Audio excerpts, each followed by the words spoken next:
and welcome to this episode all about resilience and a little bit of growth as well, because there is growth in resilience. And this week I have got two amazing guests that are joining us. We've got the lovely Jan Ockendon and Louise Simpson. So I want to allow them an opportunity just to introduce themselves before we get started, and I'll let you know why I chose them to come and have this conversation as well. But first up, Jan, do you want to introduce who you are and what it is that you do? So I'm Jan Ockendon. I am a personal power coach and therapist for women. I usually say it the other way around, but anyway, it came out that way. So I've got 30 plus years. I'm only going to say 30 plus. I'm not going to tell you how many years in mental health and mental wellbeing sector. And I'm a qualified psychotherapist and NLP coach. And I work with women essentially to help them kind of develop their inner power, so that they can show up unapologetically as the woman that they are and not who they've been told to be. So the woman that they were before the world got hold of them. Oh yeah, it does get hold of us, doesn't it? Mm-hmm. Which I'm sure we'll bring up today. And Louise, do you want to tell everybody who you are and what you do? Yeah, hi, I'm Louise Simpson. I'm an emotion therapist and a mind mentor. So I did my training about 15 years ago, initially with military veterans with PTSD. And I've adapted that into a form of coaching that I use using deep emotional therapy. So that's anybody, and men or women, that feel stuck, have emotions that are stuck in the system, that are creating negative reactions to things, overwhelm. I will then help them become unstuck with deep subconscious work. So I'm a master practitioner of hypnosis and NLP, and I use those techniques to facilitate the releasing of limiting beliefs, negative emotions, and anything that's remaining stuck in your system that's preventing you from moving forward, being happy, or achieving what you want to achieve in your life. Once the deep subconscious work's been done, it then clears up space for the forward action focused part of my job, which is the mindset mentoring. So then I would coach somebody to achieve what they wanted to achieve by changes in mindset, changes in habits, in actions that they take. And I coach somebody through that a bit like a personal trainer, but for the mind rather than for the body. So they would check in with me, and I would give them actions that they would take away, do for themselves, and make progress over time towards achieving all the positive feelings that they want to achieve, as well as practical things that they want to achieve as well.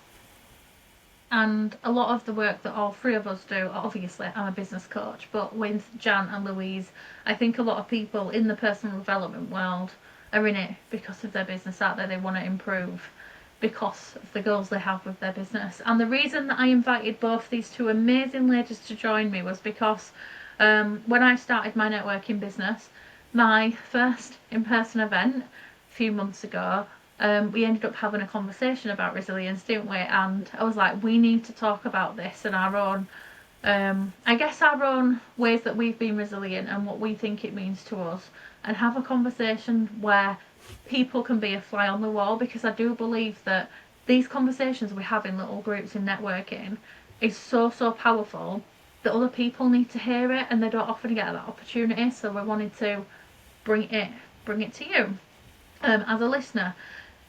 So yeah, let's dive in then. So I think definitely we've all got experiences where we've had to be resilient. For me, for anyone that knows me, the obvious one is a lot of the personal challenges I've had. So I believe I've struggled with depression and anxiety since I was 16. It's only now that I am the happiest I've ever been, and that's not all of the time, because it's not possible to be happy 100% of the time. But my energy, the feelings I have now, are completely on a different level, and that's just on like a year and a half's work.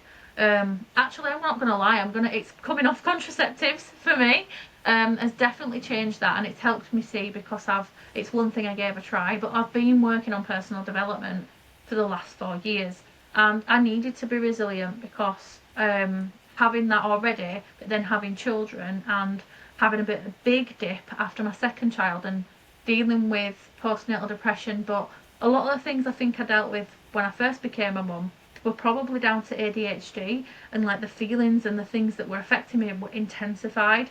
And coming out of that, I had to be resilient as I identified that my children are neurodivergent, my husband is, and then his disabilities really started having an impact on our personal life. So I had to kind of take control of myself, my own emotions, my own adaptability to be able to manage. And that's been my journey of resilience. Do you two want to share a bit of yours, where a time you've had to be resilient? I think there's Yeah, I been. think. Oh, Sorry, you go go on then. first, Johnny. All right, okay. I think there's been a lot of times through my life, really. I think, if I'm honest, I probably struggled for as long as you have, Danny. I've said to my son, yes, my son's 16, and I've just said to him yesterday that I was really proud of him, the way he handled his GCSEs, because I'm old enough to have done O levels, so I didn't do GCSEs, but I really struggled with those, and I think it really hit me then, and I got really, really anxious, and I was told constantly that I was anxious as well. Um, from being really young, just constantly told that I was anxious, and I don't think I was particularly anxious. But there's been so many times that I've pivoted or I've changed career. I started off working with horses when I was young, and changed careers then, and had to sort of sit with other people's judgment on that and Yeah. work through that and just be resilient that I was doing the right thing and that I needed to do this, and that working with horses wasn't working for me, and it never was going to, despite the fact that I absolutely love them. Sniffing horses. It's really you and sniffing horses. Um, it's really interesting that you mentioned the word judgment there, because I was thinking that about like recognizing my journey, like where I've come from, because I massive trigger for me is judgment. Like as a parent, as a wife, as a mother, I hate that. Like I feel it Yeah. in my body. It stresses me out, makes me anxious, and I imagine that like when thinking and looking back. So I'd be interested to see what Louise talks about here around their experience. Yeah. So one major event for me really does spring to mind, and I think sometimes people don't actually realise how good or not so good their resilience is until something actually happens that really tests it. So for me, at the age of 26, when I had my two children were only 3 and 5, my husband died suddenly. There was no warning, no illness or anything. He just woke up one morning, and by that evening he'd died. He was only 26 years old, and that absolutely, as you would imagine, knocked me for six. Um, but I did realise in the aftermath of that how actually really, really resilient I was, because I was obviously grieving, and I was obviously extremely distressed by the whole thing, but I found the strength from somewhere to sort of just get on with it and kind of work through the grief and look positively into the future. Um, Yeah. and I think having two young children really helped me do that, because you do it on their behalf as well as for yourself. But then the judgment piece comes into that as well. That was something that really struck me then when you said that, because some of the things that I did during that time and the ways that I coped with the loss of my husband didn't necessarily fit with what other people thought I should be doing. So, for example, going out for a night out with my friends, got some judgment sometimes. Why is she doing that? Husband's only died 2 weeks ago, and things like that. And it made me realise that you can't judge other people. Like, everybody's way is their own way. And it's, and I just ended up basically just doing my own thing and ignoring the judgment and not really letting it affect me. And I realised how resilient I actually was to be able to do that, because it is very, very difficult when you've got other people giving their opinions or making judgment on things that you're doing, especially when you are just trying to survive and you are going through an extremely difficult and tough period of your life. There's a So lot of yeah, resonance there, yeah. yeah. So for me, I don't know where my resilience came from. I was too young to even know what resilience was. It just naturally sort of happened, and then I realised that I was strong and resilient. And now I obviously just absolutely want to make sure that other people other people the tools and the techniques for them to build their own resilience as well. Because it really was a game changer for me. I could have gone to pot. My life could have been completely different moving forward than it has been. Yeah, I think that's so key in it, like with any situations you face. And I think there's a lot of I think so. I've been made aware that there's a negative side to it, and I understand because as a parent of neurodivergent children, someone in like the neurodivergent community said to me, "Oh, it's such a negative thing though. You can't say that to people because it's like so ingrained in children to be resilient." And I get it. I think we've all experienced that, especially in school. But I don't see it as a negative thing. But I also do see it as sometimes being resilient can have the opposite effect. And I've also been there too. I bet you can both relate where maybe we push ourselves too far because we're like, I've just got to keep on going. But to me, true resilience is not just about pushing through, is it? No, I think it's about recognising where you do need to push and where you need to lean back. I'd love to know what you two think I think on so. I that. think, yeah, I think resilience, one of the, no, I wrote down a few little notes of things that I wanted to say about resilience. And for me, the absolute key to building resilience is self-compassion and self-care and self-love. It's about not putting too much pressure on yourself. And I don't actually believe that resilience is really about pushing through. I think I it's agree. about actually dealing with the situation in a healthy way and then moving forward, but not denying the situation or not ignoring it, and not it has to be processed. um and I think that true resilience comes from, yeah, cultivating that self-care and that self-love and compassion for yourself, and really learning how to treat yourself like you would your own best friend, and listening to your self-talk, and reframing that, and ensuring that you're actually protecting yourself and you're giving yourself that love and compassion. The more compassionate you feel about yourself, the more resilient you will be. 100%. And when I teach resilience to my clients, I teach them about self-care, and I teach them techniques to love themselves more. And I think that's one of the absolute best things to build resilience. Definitely. Oh, that's And, beautifully put. and I agree. And I also think that, because I don't think that we're taught enough about what our emotions are and where we feel them and how we sit with them and what we do with them. And I think that's, for me, that's a really big key, because we hear, and I can understand why people might think that resilience is a negative thing, because you hear so much, don't you, about, oh, resilience is Yeah. about bouncing back. I, I could swear. Dani knows that I will swear at absolutely anything. But that, I think that's the biggest load of crap in the world, bouncing back. It Because is. what is, you don't want to bounce back. It's actually pushing you forward. It's about moving Yeah. forward. And to be able to do that, I honestly do think that you do need to lean back a lot of the time and actually sit with what's happening. And sometimes it's about falling apart. It's not about Yeah. actually just pushing forward and keeping going. Sometimes it is about falling apart and allowing yourself to fall apart, and kind of hold, or almost hold yourself, or have somebody that you know that can actually hold it for you or hold you until you're ready to actually pick up and hold yourself. Because I But Yeah, then think because I also think some. knowing when it's time to time to stop move that forward. as Yeah, well, when it's time to be ready. yeah, Because there are a lot of people that live in that story yeah, and will not move out of it because they can't move out of it because they've Yeah. dwelled in it for yeah, too long. So I think it's about knowing the right time, like, absolutely holding yourself and absolutely doing whatever you need to get that processed in your system, whether that's going to absolute bits or whether that, whatever that is. But knowing when the time then is to think, right, that's it, I've processed that, and now's the forward thinking time, now's the time to move forward, because you don't want to stay stuck in that story for the rest of your yeah, life. yeah. And I I think see most of this us, a lot actually.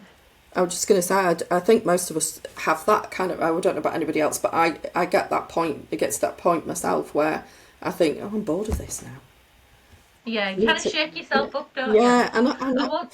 I think a lot of women do that. You know, when I Yeah. speak to my clients about it, I think a lot of them get to that point where they just feel bored of it. And that's the Yeah. point where you kind of pick yourself up and go, okay, I can do something about this now.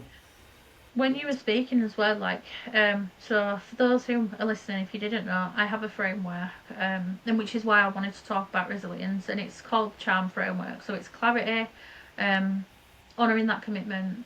So mine's like working towards a goal, like, if you're Mm. struggling with it or needing to overcome something.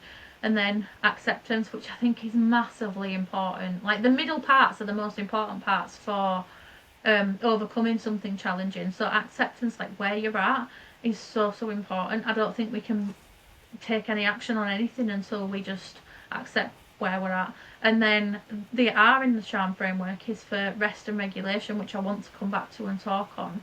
And then it's movement, and there's a reason that I put movement last, because I feel that until we've done all the rest, we can't, like I say, we can't move. But coming back to rest and resilience, I think that plays a part in what you've both said. So, like Louise said about self-care, myself, I've been the resilient where I've not stopped, but now's the time where I'm resilient in the sense of I make that time for rest for myself. But with that comes that nervous system regulation, and I know both of you will be able to talk on that a little bit. So I'd love to know your thoughts around regulation in terms of resilience as well. So I'm sure that you've heard about the stress bucket analogy. So for me, everybody has this bucket of stress, and if your daily stress levels are at the top of that bucket and they're nearly full, the space that's left in that bucket is basically your resilience. So if you're keeping yourself at those high stress levels all day, if something else happens extra that tests your resilience, it's just going to overflow.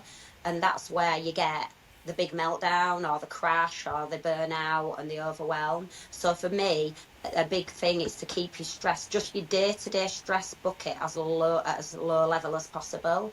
And that just comes with your basic self-care techniques, such as minimizing watching news on TV, so you're not worrying about things that are completely out of your control that some idiot's doing in America. Doing things like just having your daily rest every day, and making sure that you take time for yourself. And it's just about keeping that stress bucket at as a low daily level as you can, so that when something does happen and life throws a curveball at you, which it does for all of us, you have got that extra space and that resilience to be able to deal with that. You've got room in your bucket. Yeah, people are not putting enough room in the bucket, are they? They're not at all. I was guilty of this until a few months ago, and it has honestly, and I feel like I'm being dramatic, but it has changed my life, the way I've really implemented rest and stillness, and that to me is a massive part of self-care that I was missing. And I'll never stop shouting about that, because I want other people to take. Because I think it's easy to say it. I mean, I had people telling me it for ages. It's easy to say it, but doing it is another story. Jan, let's hear from you about it then. Yeah, I can remember having a conversation with you about you saying that you couldn't sit still and do nothing, and I kind of said to you, yes, you can. I was like, no, Jan, I can't. Yes, she can. Yes, you can. Because I know that I'm similar to you, that I used to need to be doing something all the time, and I know I can do it now and just sit still and not do anything else. But I also think there's something about having a kind of idea in your head, not a plan. Although I've been talking to somebody this morning about having a birth plan, a kind of idea for this the exact thing, being able to sort of help your resilience. But I think knowing who you can go to as well, so not just about all the things that you can do for yourself, but who else is around that you can go to and say, look, I just need a bit of it, either a hand to hold or a kick up the backside, depending on what you think you need at the time. But having that kind of network around you is just that was a game changer for me, because I was that person who very rarely relied on anybody else and didn't have friends that I could rely on to be able to do that for me, or I wouldn't say anything to them. But now I have that amount, those people around me. It's been a real game changer. And I know now that if I fall apart, I can go to somebody else, and I think that's a really big thing. It's something that I talk to clients about all the time. Who would you go to? So not just what would you do for yourself, but who would you go to? Who would you have somebody that somebody around who could remind you of things, even if it's, because one of the things that, thinking about your stress bucket, one of the things that I suggest to clients is having a good things jar, because I think that when we're in the middle of it, we don't always know what we want to do. You can't make a decision of what you want to do. So having a jar, or a bucket even, full of things that you know that you like to do, little pieces of paper with it written down on, so you don't have to make the decision yourself. You just put your hand in and do what's on the piece of paper. But also having somebody to remind you to actually go and put your hand in the jar as well is really helpful. So yeah, I think as well as being able to kind of keep your stress bucket low, I think that is really helpful too. having those Yeah. things that you know that work. It's power in asking for support as well. Obviously, we're all in businesses where we support other people with situations that can Mm. be challenging. And I think sometimes people might see it as a weakness. I know they do. Like, I've worked with a parent coach before, and to me investing in that support actually shows my strength, my willingness to help my children. I'd never see it as a negative, but I know there are parents out there that are afraid to ask for support and advice because they're, again, that word judgment. Like, I've got no judgment on myself around that now because I know I've done the absolute best by my kids, and I'd like to think I'm a really good mum to them. um, and well, I must be when my daughter says I'm her best friend. So, like, that doesn't come easy. Like, I think motherhood, anything in our journey of life doesn't come easy. But being able to say, look, I need a bit of help with this one thing, whether it is parenting, your business, your relationship.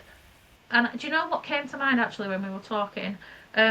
I believe there's a level of self leadership, and I would say this because I've worked with a leadership coach for the last year, but I do believe the gap between us being able to move past things is our level of self leadership, and actually, that is a massive part on what we need to work on first Mm. before we can do anything else as well. I've definitely seen that in myself, and so many people now that I've worked with in the past. I know why they've been stuck. I know why I've given them all the tools and they've not done it Mm. because the self leadership level is not there. But when I'm aware of that now and can help them take ownership and recognise that, it makes a difference. Absolutely. No, I'd agree. And I've worked with the same leadership coach as you, Dani. But again, that's part of it, isn't it? Because part of self leadership is knowing when to ask for help and leading Yeah, yourself towards that, knowing who you can go to, what you can do, what things that work for you as well, and then doing them too. So the doing yeah, comes into it, but it's knowing what is around and what does help you, um, and stepping into that. Always makes me think, and this might be going off on a tangent slightly, but it always makes me think because when I walk through the woods, um, there's a lot of trees in the woods over this last year. Do you know, and it's been really windy over this last year, and there's been quite a few trees come down. And I always talk about this when I talk about resilience with clients who probably think I'm slightly mad, but some of them will come down, but they'll be leaning on another tree or another two trees. And when you actually look at those trees, the roots haven't come up completely. They've still got some roots. Some of the roots have come up and they've broken and what have you, but others are still rooted in the ground quite firmly. And when you actually go back in the spring and the summer, those trees have started to grow again from the roots that are already there. They're being held up by their friends, the other trees around, and they're still growing. And for me, that's resilience. It's knowing that you've got those roots, you know exactly who you are and where you're going. You've just had a slight crisis in that the wind's blown you sideways, but you can still grow from that. And it doesn't matter, even if that is that you grow from a completely different place that you yeah. hadn't thought of before, but you can still grow from it. I love that you said knowing who you are and where you're going because I think, like, with the framework that I have, clarity is an important piece, and that is the thing that people miss. And like you said, you mentioned something in the beginning, um, when you introduce yourself, because we have been conditioned, we've been fed a lot, we've consumed a lot, and that has impacted how we show up, the behaviours we have, and actually coming back to heart, like we've lost ourselves, or we do lose ourselves along the way. Yeah, I think that's particularly true of women. Yeah, You know, I'm 60 now, and and when I look at other women my age, it's particularly, you can see it so much in women in the sort of 40s, 50s when they're going into perimenopause, and they've realised that actually that little girl or the girl that had big dreams has been pushed down and buried somewhere by what the world's told them to do and who the world's told them to be. So I yeah. think it is particularly true of women.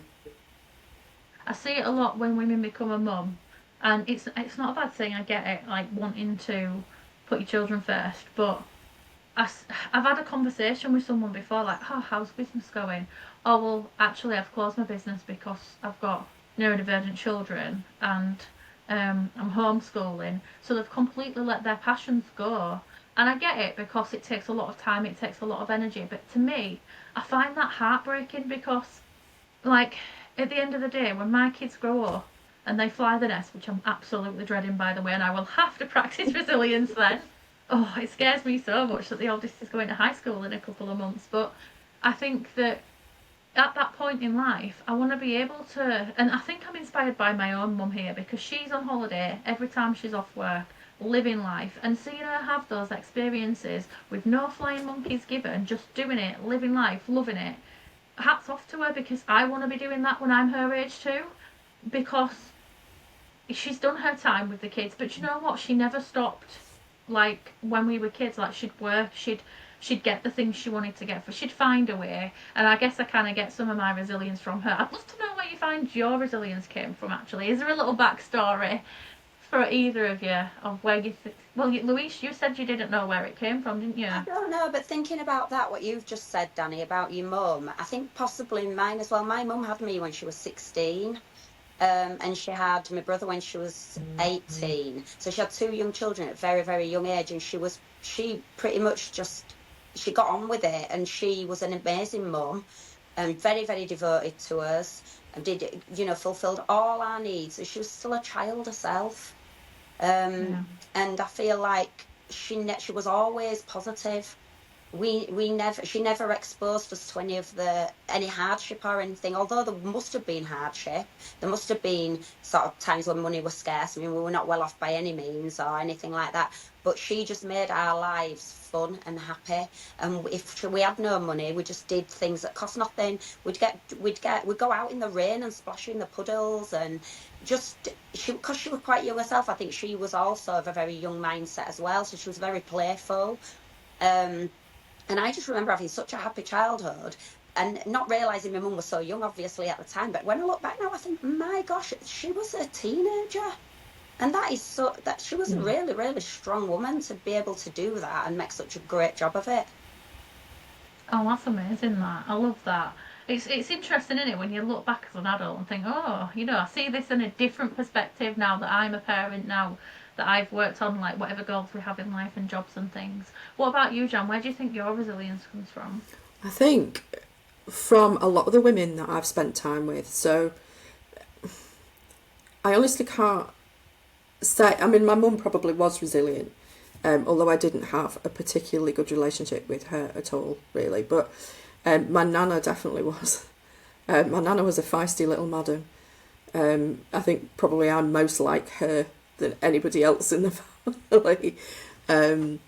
But also, I had quite a close relationship with my auntie, who was my godmother. I used to call her my fairy godmother. So I had quite a close relationship with her and her husband, and I think I spent quite a lot of time with them. And I think that really helped me, knowing that I had, even if things weren't great in my family, I could go to somebody else and do all that. And I think also having that passion for horses, which sounds a bit mad, but actually having that passion and somewhere else that I could go to kind of fill up or decrease my stress bucket, I suppose. Just go and sort of spend time and sit in the stable and talk to the horses and talk to the animals, because I'm animal mad, as you know, Dani. I'm the mad cat lady for a start off. And we always had animals as well, so we grew up with lots of animals around us. So, and I think some of it comes from that as well, just from having Yeah. that time to sort of sit. So actually, when we talked about sitting and being able to sit, I can remember. I mean, I've fidgeted. I fidget constantly. But actually, if I had an animal sat on me, I could sit still. So I think probably learning to be able to sit and hold myself through, having little animals to hold on to, little guinea pigs, and the rabbit and cats and things, as well as other Which we members of know the family. releases a happy hormone, doesn't it? Yeah, Animals oxytocin. and nature. And it's interesting because before I was 16, like I talked about, that's when it went downhill for me. It's really interesting because I got my first job at 16. And so I was spending less time outdoors. We didn't have animals. We had one rabbit, unfortunately, it didn't last long. But I was spending loads of times outdoors as a kid. I loved being outdoors in the sun, making dances in the street, being with my friends. And then as I got a little bit older, like teenage years, I would walk everywhere. So I was always outside.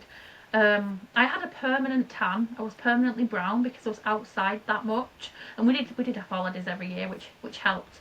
Um, and it's interesting how that changed once I was into the working life and being a mum, and I'm all of a sudden I just kind of pulled myself back from that, and I've reversed that now. About what can't keep me out of the garden now, and that's definitely helped. I've talked about my charm framework, but I know that Jan, you've got a workbook, haven't you, that people can use for resilience. Do you want to tell us a little bit about that? Yeah, so it's more about working with your emotions. So it's because, like I said, I don't think we get taught about um, our emotions properly, really, or we don't at all, do we? We get, particularly as girls, I think, and boys as well. How many times do we hear big boys don't cry? Load of rubbish. Of course they can. Or that girls, don't talk too much, be quiet, be a good girl, stop doing that, don't lose your temper. That's one thing that I hear constantly from my clients is, girls don't get angry. Well, hello, little Aries firecracker here. I get angry all the time.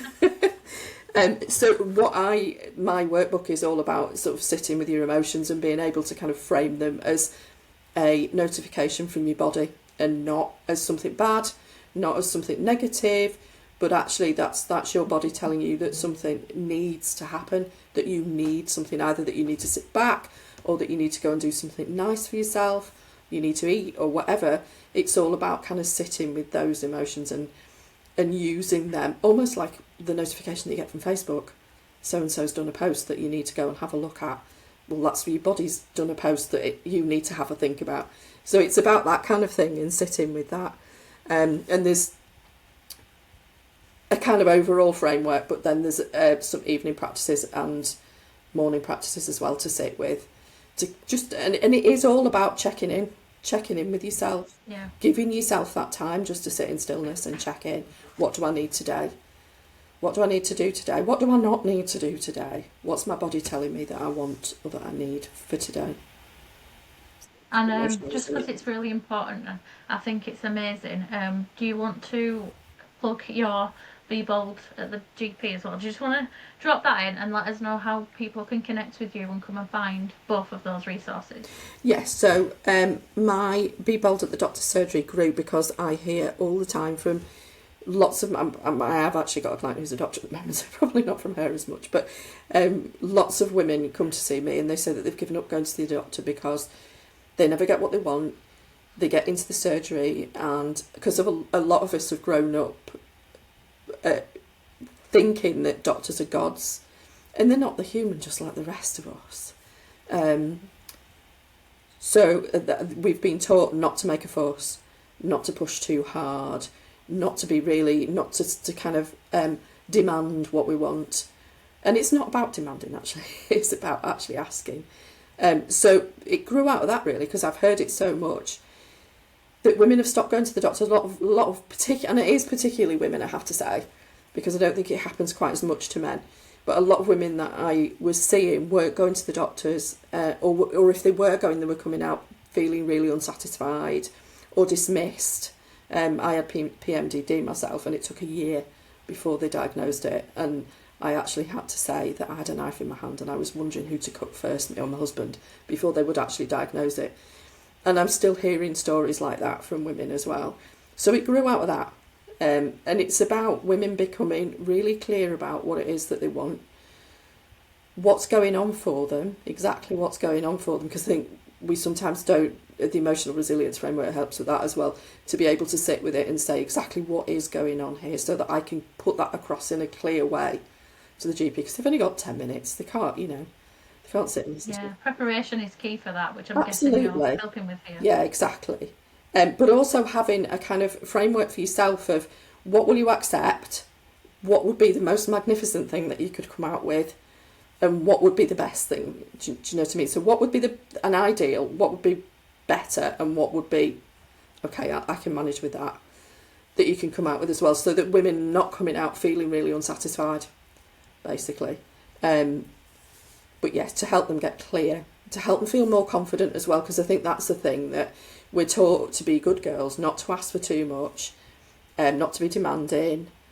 And it's not about being demanding, it's actually about getting what you need. And also not taking, well, you need to lose weight as a treatment, because that's not a treatment. It might be an add-on, but it's not a treatment. So it is about being clear, being confident, getting what you need. And if you don't get what you need, what can you do about it next? It does sound amazing.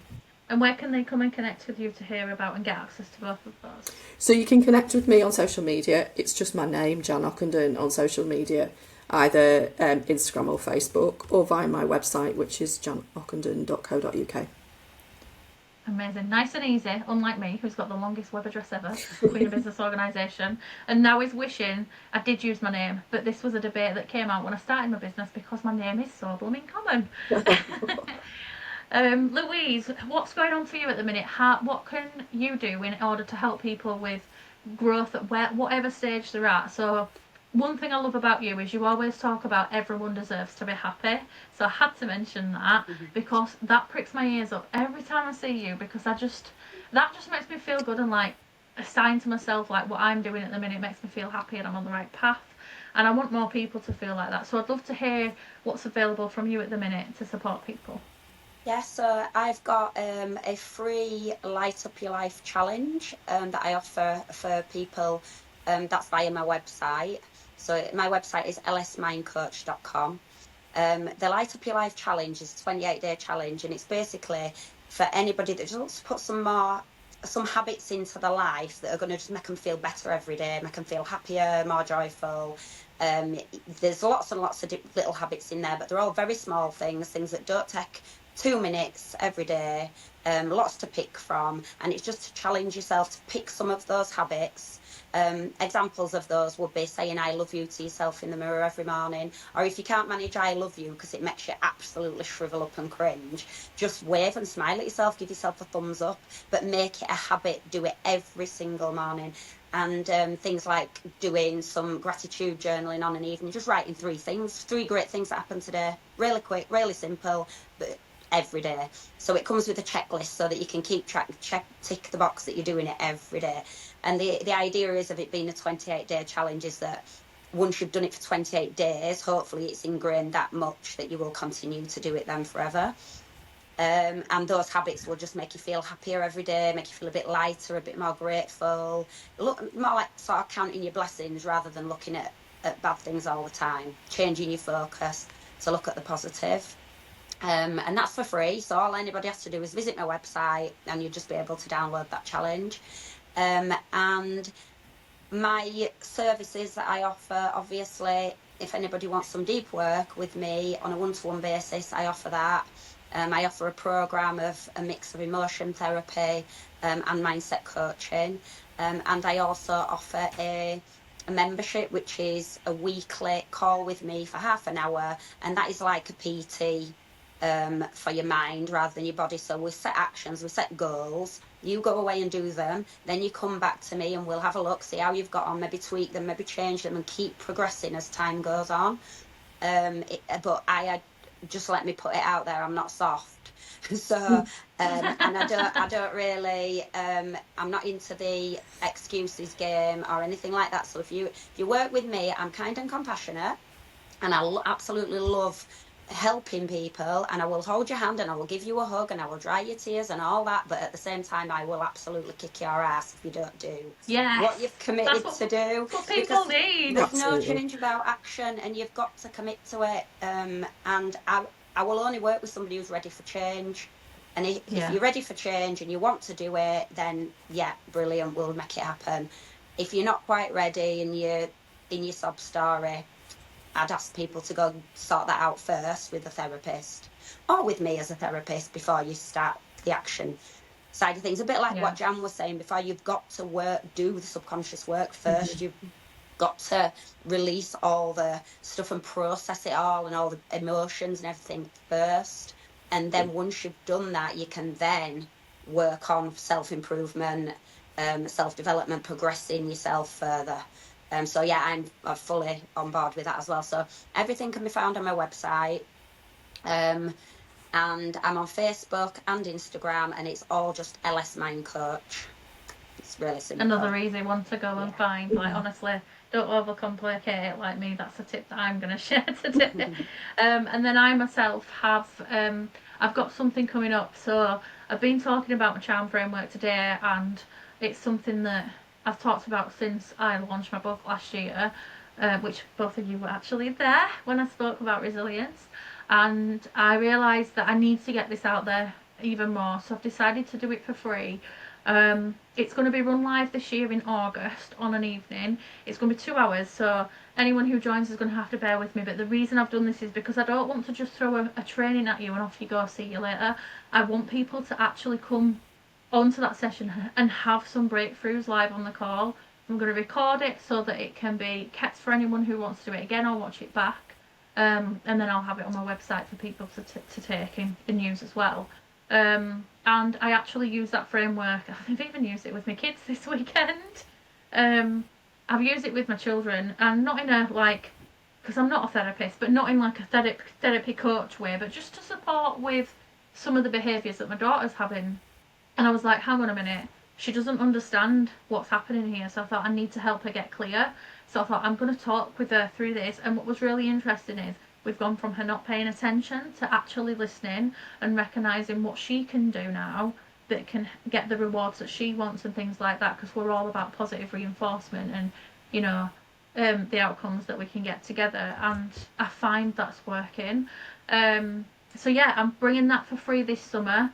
And then the best way to work with me is through my Time Rich Mastermind, which obviously is all of it's geared towards business, but I'd say anyone can use the framework, whether it's a weight loss goal, a business goal, a holiday goal, whatever the goal is, it can probably be used and geared towards it. But obviously, I focus, my expertise is business, is organisation, business management. My Time Rich Mastermind, I'm going to be using it in there, and supporting clients on a regular basis with what they want to achieve in their business. But the actual vision for that is to create freedom in more than just money, it's in time as well. So that's the way that I can support people right now, and I'm really excited for us to start this summer. Thank you so much, ladies, for joining me today. I will add all the links to come and check Louise and Jan out, as well as come and connect with me on social media. We would love to hear some feedback from this episode. What was your biggest takeaway? Share it on social media, tag all three of us, let us know your insights, because we would love to hear what you got from it. And I feel like it's been a really powerful conversation. I knew it would be, and I'm so grateful to you both for joining me today. Thank you. Thank you.